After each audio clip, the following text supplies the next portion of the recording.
Ambassador Kim Tae stood at the observation deck of the massive alien diplomatic vessel Harmony's Promise. His weathered hands clasped behind his back as he watched Earth's blue marble grow smaller in the viewport. 50 years had passed since humanity's brutal ejection from the Galactic Confederation, and now they spoke of reconciliation. The metal walls around him hummed with alien technology that still felt foreign after all these decades. The air recyclers created a strange whistling sound that reminded him of wind through broken glass. Everything about this ship was designed to make visitors feel small and insignificant.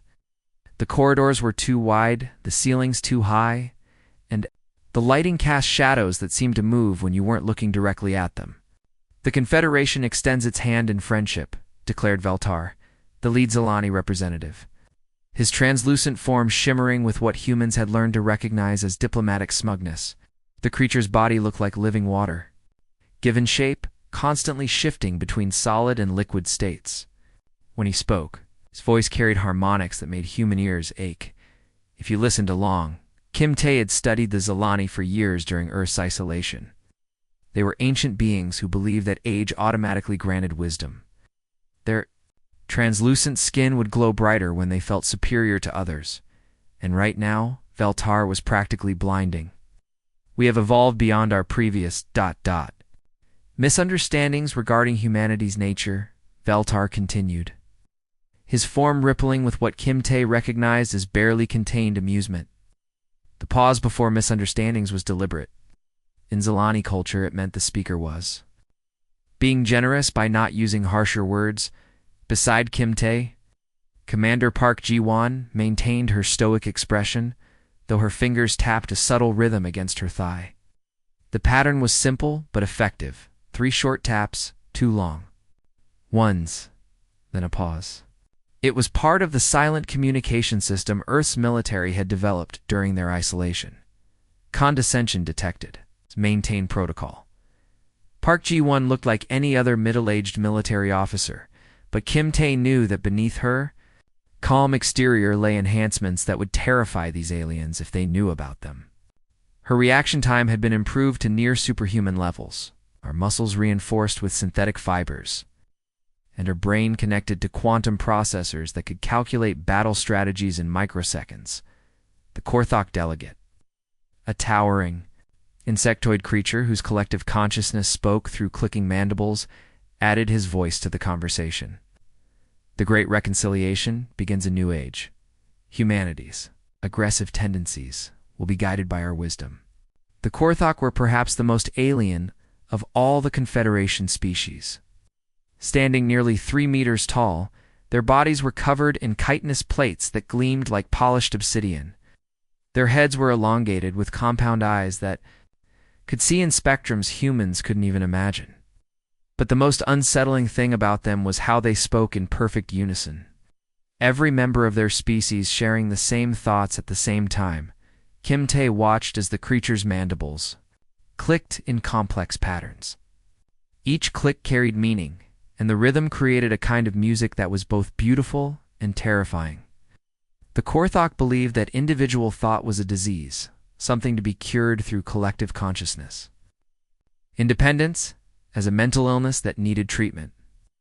"Your wisdom," Kim Tae repeated carefully, his voice carrying just enough emphasis to plant seeds of doubt without causing immediate offense. "Earth has learned much during our time alone." Third member of the alien delegation stepped forward. The Voidborn representative was perhaps the most disturbing of all.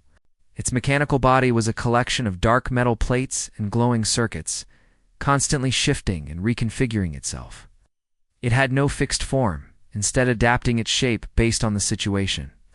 Right now, it had chosen to appear roughly humanoid, but Kim Tae could see extra limbs folding and unfolding beneath its primary structure.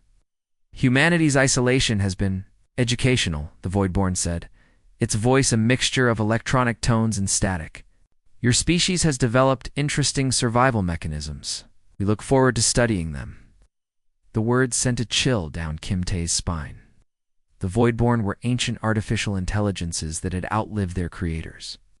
They viewed organic life as fascinating but ultimately inferior, like scientists studying bacteria in a petri dish. Their idea of studying humanity usually involved dissection and experimentation through the viewport.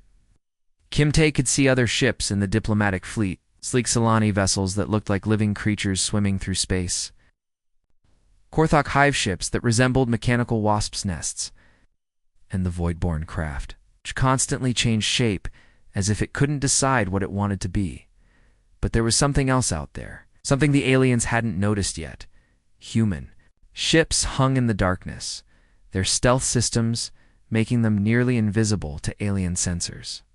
The technology was something Earth had developed during their forced isolation. It was far more advanced than anything the Confederation possessed. Dr. Lihana, Earth's chief scientist, smiled politely while her augmented neural interface recorded every micro-expression, every subtle inflection. Her enhancements were less obvious than Park Ji-won's, but no less impressive. Her brain had been connected to quantum computers that could process information at speeds that made her thoughts flow like lightning. "We are honored by your magnanimity," Kim Tae replied, his diplomatic training keeping his voice level despite the insult implied in the alien's words. He had spent decades learning to speak their languages, to understand their customs, and to hide his true feelings behind a mask of respectful submission. The aliens still saw humanity as the primitive species they had cast out 50 years ago. They had no idea that their abandonment had forged something far more dangerous than they could imagine. Earth's children had grown up in the darkness between stars, and they had learned to see in ways their former oppressors never could, Captain. Yang Soo-jin walked through the memorial gardens of New Geneva Station, her fingers tracing the names, etched in quantum-hardened crystal. Each name represented a human lost during the peaceful removal from Galactic Society colonists abandoned on dying worlds. Explorers cut off in deep space, families separated by the Confederation's blockade. The garden was quiet except for the soft hum of the life support systems. Artificial sunlight filtered through the dome overhead, casting long shadows between the memorial stones. The air smelled of earth flowers that had been carefully cultivated in the station's hydroponics bays. It was a small piece of home in the cold darkness of space. "The Kepler colony," she whispered to her companion, Major Choi Min-ho. 3,000 souls. The Confederation said they'd relocate them to a more suitable world. Instead, they just left them when their transport ships were needed elsewhere. Soo-jin stopped at a particular section of the memorial wall. The names here were smaller, cramped together as if the engravers had run out of space. These were the children who had died when the Confederation ships simply disappeared one day, leaving entire families stranded on worlds that could barely support life, she remembered. The emergency broadcasts that had reached Earth months later, desperate voices calling for help that would never come. Parents trying to keep their children alive on planets where the water was poison and the air burned human lungs. The Confederation had called it an unfortunate logistics error in there. Official reports, Min-ho nodded grimly. He'd been there during the evacuation of the Outer Rim settlements, watching as alien ships departed with only half the promised refugees aboard. They called it resource optimization. We called it abandonment. The Major's face was hard as stone when he spoke. Soo-jin knew he still had nightmares about those days. She had seen the recordings from his helmet camera, families being separated. At the loading docks, alien guards pushing back desperate humans who were trying to board the ships with their loved ones. "My sister was on the last transport," Min-ho said quietly. "The one that was supposed to take the remaining colonists to safety." The Korthok captain decided they needed the cargo space for more valuable resources instead. Mining equipment, they said, more important than human lives. Soo-jin touched his shoulder gently. She knew the story. Min-ho's sister had been pregnant at the time, carrying his first nephew. They had both died when the colony's life support systems failed. 3 weeks later, the Confederation had sent a brief message of regret and closed the file. The holographic display before them shifted to show the current diplomatic proceedings.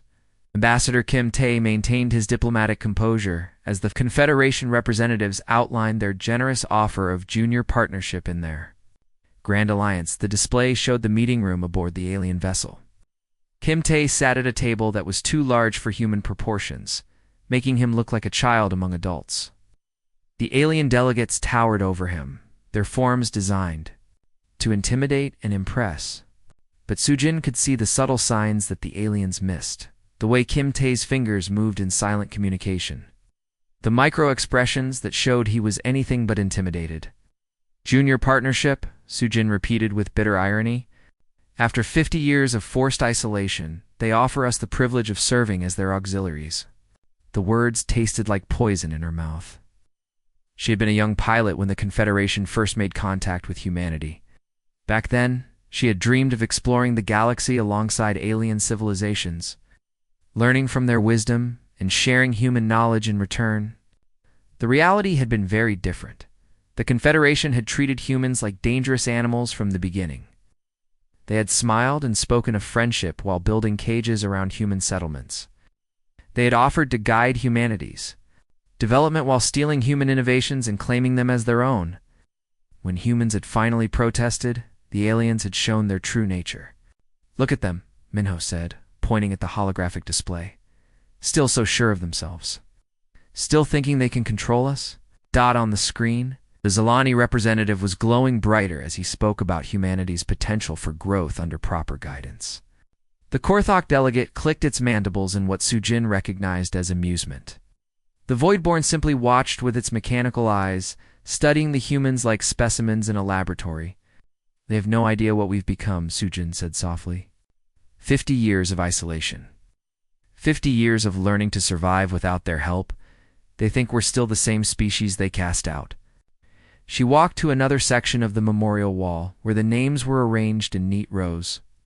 These were the scientists and engineers who had died developing the technologies that now made humanity strong.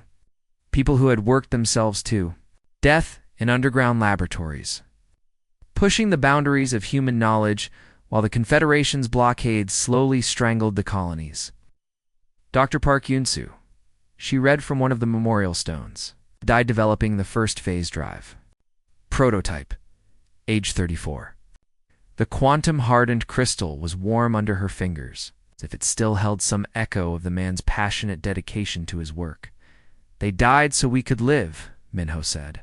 "We could become something the Confederation never expected." Sujin nodded. The memorial garden was full of such stories.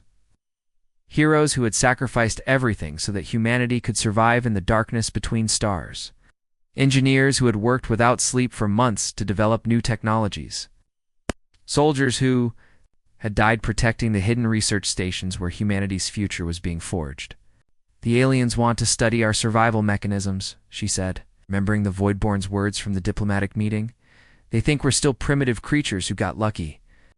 The irony was almost amusing. The Confederation had forced humanity to evolve or die. And now they were surprised by what they had created. The Confederation's military advisors had expected to find the same. Technologically inferior species they'd dismissed decades ago. Instead, Admiral Sua Do-hoon stood before a holographic display that showed capabilities far beyond their current understanding.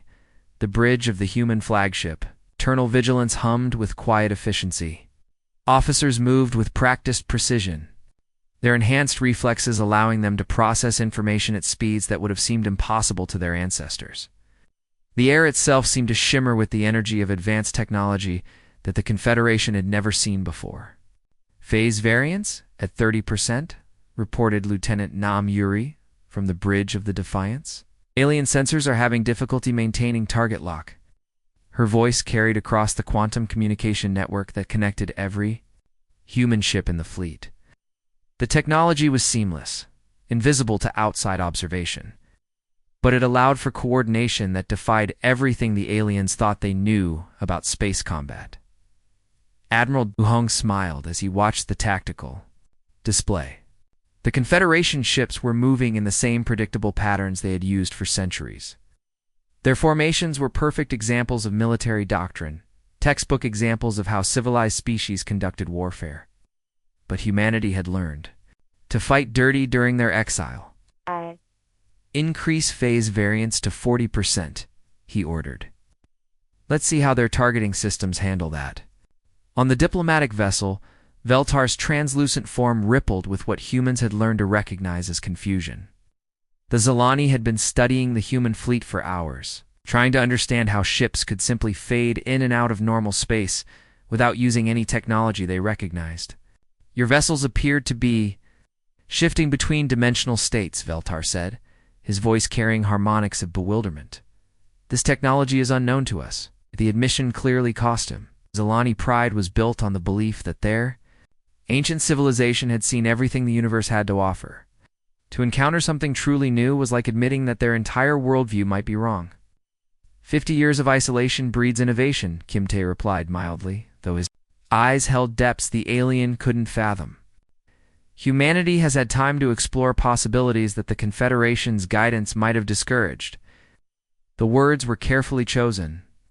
Kimte remembered the early days of contact, when human scientists had proposed experiments that the Confederation had deemed too dangerous or unnecessary.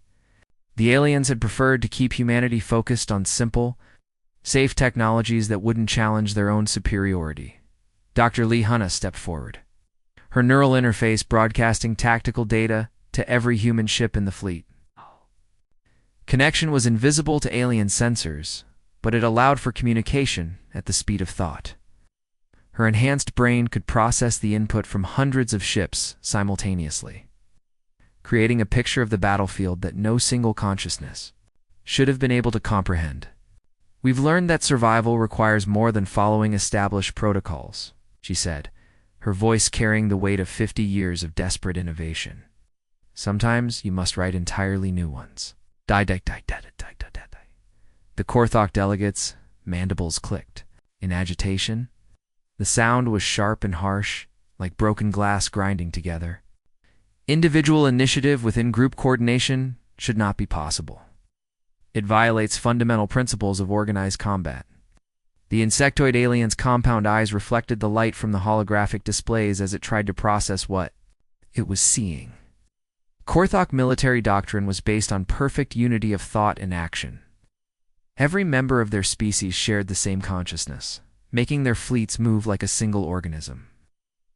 Should have been impossible. Watch the patrol formation, Dr. Lee Hanna said, gesturing to the tactical display.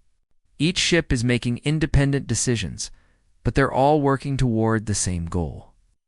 On the screen, human vessels moved in patterns that looked chaotic to alien eyes. Ships would suddenly change course without any apparent command, diving through dimensional spaces that the Confederation couldn't even detect. But every movement supported the others. It's creating a web of mutual protection that adapted faster than any enemy could counter. The Voidborn representative extended additional sensor arrays from its mechanical body, trying to analyze the human fleet's behavior. These coordination patterns exceed our computational models, it announced. Individual units are responding to variables that have not been communicated through any detectable means. Lieutenant Nam Yuri's fingers danced across her control surfaces, her enhanced reflexes allowing her to pilot the Defiance through dimensional phases that would have torn apart any normal ship. Around her, the crew worked in perfect harmony, each person anticipating the other's needs without a word being spoken. The secret, Admiral Seo Dahoon said quietly, is that we learn to think together without losing ourselves. The alien delegates exchanged glances that spoke of growing unease. They had come expecting to find eager servants grateful for another chance at galactic acceptance. Instead, they had found something that challenged their fundamental understanding of what intelligent species could become. Your species developed this during isolation, Veltar asked, his form flickering with what humans recognized as fear. Kim Tay nodded. When you're abandoned in the dark, you learn to see in ways that those who live in the light never imagine. We had to become something new to survive, something that could work together without surrendering individual will. The implications were staggering. If humanity could coordinate like a hive mind while maintaining individual creativity, they had solved one of the fundamental problems of military organization. They had become something that was both one and many, unified but not uniform. Impossible, the Korthak delegate repeated, but its voice carried less certainty than before. Kimte replied softly, just human. The facade of diplomatic pleasantries crumbled when the long-range sensors detected the approach of the Devourers, a mechanical plague that had consumed 3 galactic arms and left nothing but dark space in its wake. The warning alarms filled the diplomatic vessel with harsh red light. Emergency broadcasts flooded the communication channels as distant monitoring stations went silent one by one. The approaching threat was unlike anything the galaxy had seen before. A swarm of mechanical entities that consumed entire star systems and left nothing but empty void behind them. The truth, finally, Admiral Seo Do-hoon said as he studied the tactical displays. The approaching fleet wasn't just large, it was adaptive. Each ship learning from the tactics used against it and evolving countermeasures in real time. The sensor readings were terrifying. Thousands of mechanical ships moved through space like a plague of metal locusts. Each vessel was different, constantly changing its shape and weapons based on whatever resistance it encountered. They had already devoured civilizations that had stood for millions of years, turning entire worlds into raw materials for their endless expansion. Veltar's translucent form flickered with what humans recognized as fear. The Zilani's usual glow dimmed to almost nothing, his body becoming so transparent that he was barely visible.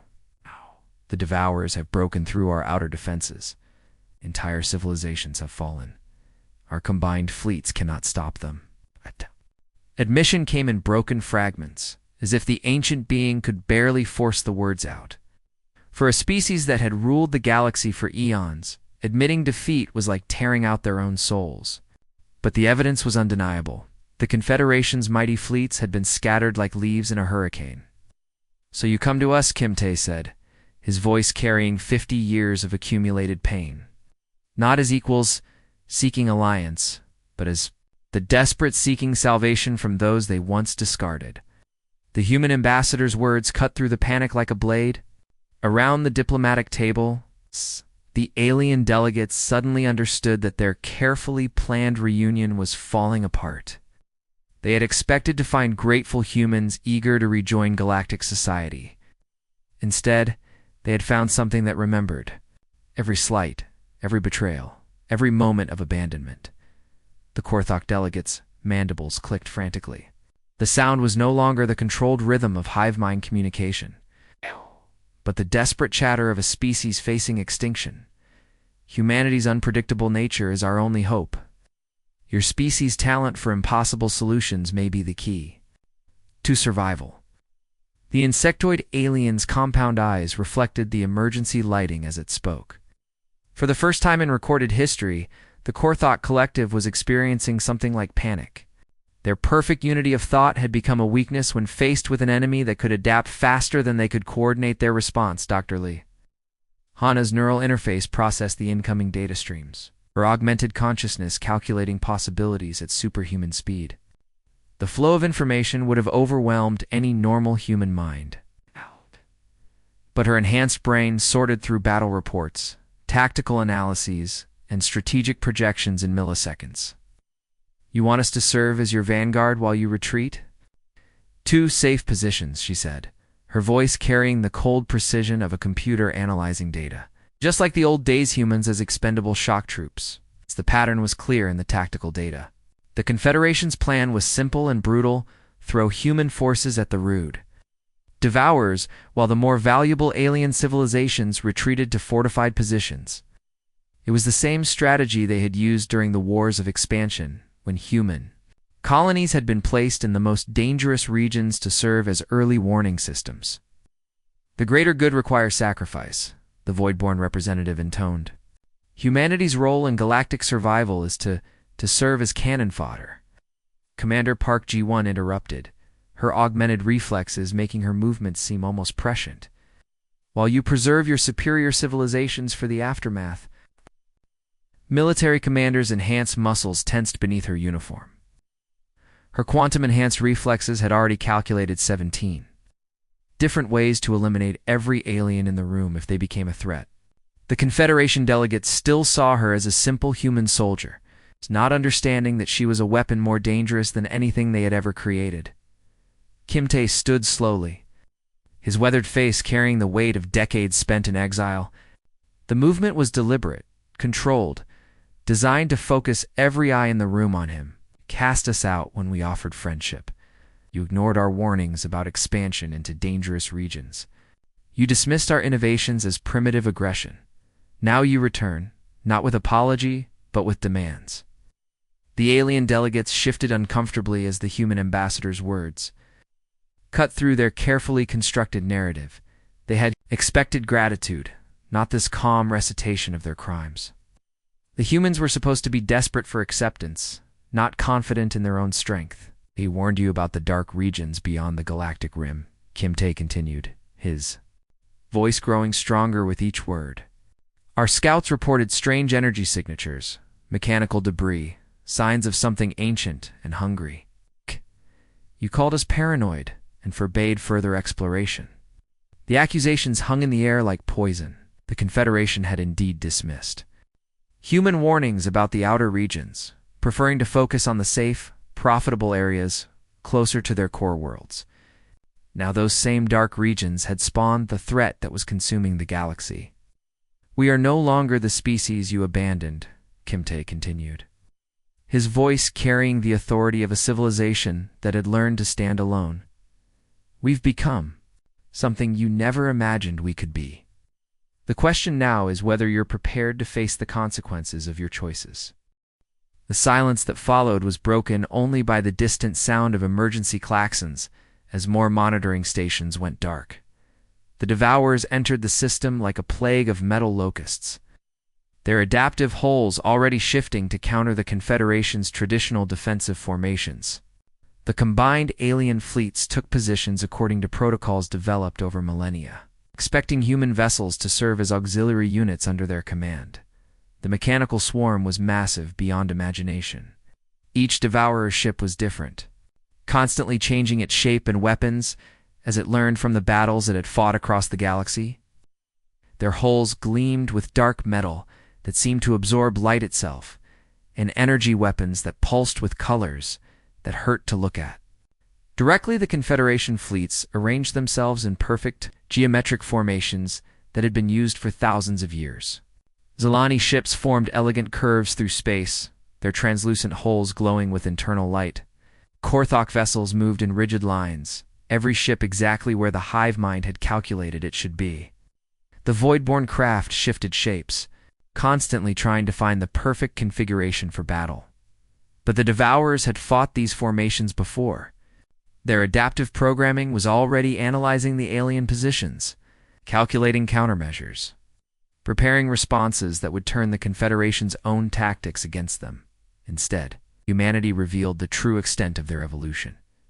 All ships implement pattern chaos, Admiral Seo Dahoon commanded, his voice carrying across quantum-encrypted channels. To every human vessel in the fleet, the order went out through communication networks that the aliens couldn't even detect. Human ships that had been waiting in perfect formation suddenly scattered in what appeared to be random directions. To the Confederation observers, it looked like panic or madness.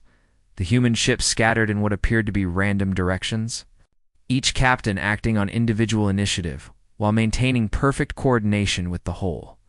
Captain Yang Sujin's remembrance phased through dimensions the Devourers couldn't track, while Major Choi Minho's fighter squadrons moved with quantum-enhanced reflexes that made them nearly precognitive in their responses. Sujin's ship flickered in and out of normal space like a ghost. One moment it was engaging a cluster of Devourer vessels, the next it had vanished completely, only to reappear behind enemy lines where it was least expected. The phase technology that humanity had developed during their exile made their ships almost impossible to target consistently. Minho's fighters moved like living things, twisting and diving through space with impossible grace. Their pilots' enhanced reflexes allowed them to react to threats before they fully materialized, dodging weapons fire that seemed to come from nowhere and striking at weak points that normal humans would never have noticed. Possible, the Voidborn representative transmitted. Such coordination without central control violates all known principles of fleet dynamics. The mechanical being's sensors were overloading as it tried to process what it was seeing. Every calculation it made about human fleet movements turned out to be wrong. The humans were fighting like a hive mind, but without any central consciousness. Controlling them was like watching a single organism made up of completely independent parts. Dr. Lee. Hana's voice carried across the battlefield as human ships began weaving a complex web of mutual support. We learned something during our exile that your species never understood. Unity doesn't require uniformity. Strength doesn't require suppression of individual will. Her words reached every human ship simultaneously through the quantum neural networks that connected their enhanced crews. Each captain could see the entire battle through the eyes of their comrades, sharing information at the speed of thought while still making their own decisions about how to fight. Programmed to adapt to conventional tactics, found themselves facing something unprecedented. Defense that evolved faster than they could counter because it wasn't based on predetermined patterns but on the creative unpredictability of coordinated individual consciousness. The mechanical swarm's adaptive programming began to malfunction. Every time it calculated a response to human tactics, the humans had already moved on to something new. They weren't following any doctrine or strategy. That could be predicted. Instead, they were improvising constantly, creating new tactics on the fly while maintaining perfect coordination with their allies. Lieutenant Namuri's tactical analysis flowed through the human fleet's neural networks. Enemy adaptation cycles are falling behind our response variations. They're designed to counter hive minds and programmed responses, not creative cooperation. Her enhanced brain processed battle data from hundreds of ships simultaneously, creating a picture of the fight that no single consciousness should have been able to comprehend. The Devourers were designed to fight predictable enemies who followed established patterns. But humanity had learned to fight like chaos itself, random on the surface, but with a deeper order that no computer could calculate. As the battle raged, the human fleet demonstrated something that redefined galactic warfare. They weren't just fighting as individuals or as a collective. They were fighting as a new form of consciousness that preserved both unity and diversity. Ships would suddenly group together to overwhelm a particularly dangerous enemy, then scatter again before the Devourers could adapt. Pilots would sacrifice their own advantageous positions to protect wounded comrades, then find themselves supported by allies who had anticipated their needs. The entire human fleet moved like a single living thing, but a living thing that thought. With 1,000 different minds, the Confederation fleets watched in stunned silence as humanity demonstrated what 50 years of exile had taught them. They had learned to be both one and many, unified but not uniform, coordinated but not controlled. They had become something that the galaxy had never seen before, a species that could work together without losing themselves.